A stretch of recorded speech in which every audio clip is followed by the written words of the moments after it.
I miss the magic of getting, I'll give you an example. My first copy of Thin Lizzy's Live and Dangerous, and sitting at the foot of my bed in my tiny little room in front of the stereo and listening to it and reading the liner notes over and over and over again. And that was my connection.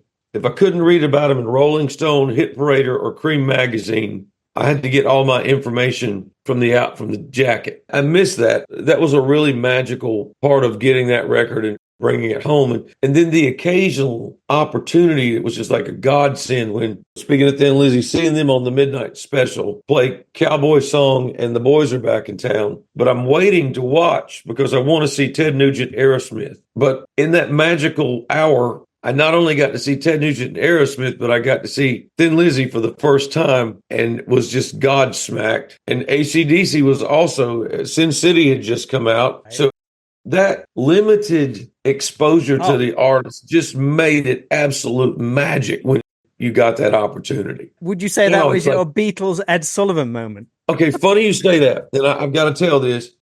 I went to see Black Star Riders in Charlotte years ago. I knew Damon Johnson from Brother Kane. I knew Marco Mendoza from the various acts that he had been in. And waiting at the bus and talking to Ricky and the gang, and I said, "Where's Scott?" And they said, "Well, he's leaving in another vehicle down there." So like a complete fangirl, idiot moment.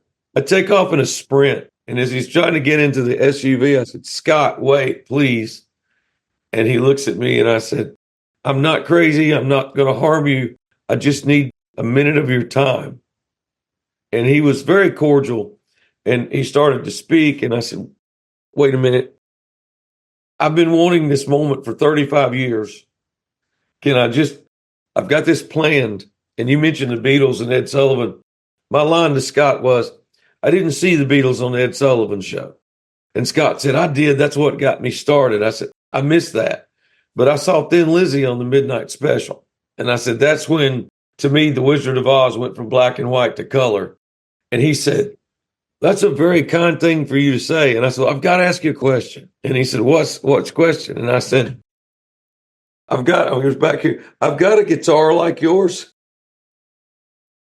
Mine don't have pick guards on them either, because yours don't have pick guards. So would you mind telling me why I don't have pick guards on my guitar?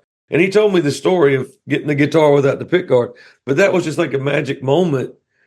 And that moment was created because of limited exposure. Nowadays, I Google it on my phone and I can tell you what they had for breakfast and, what their first dog's name was.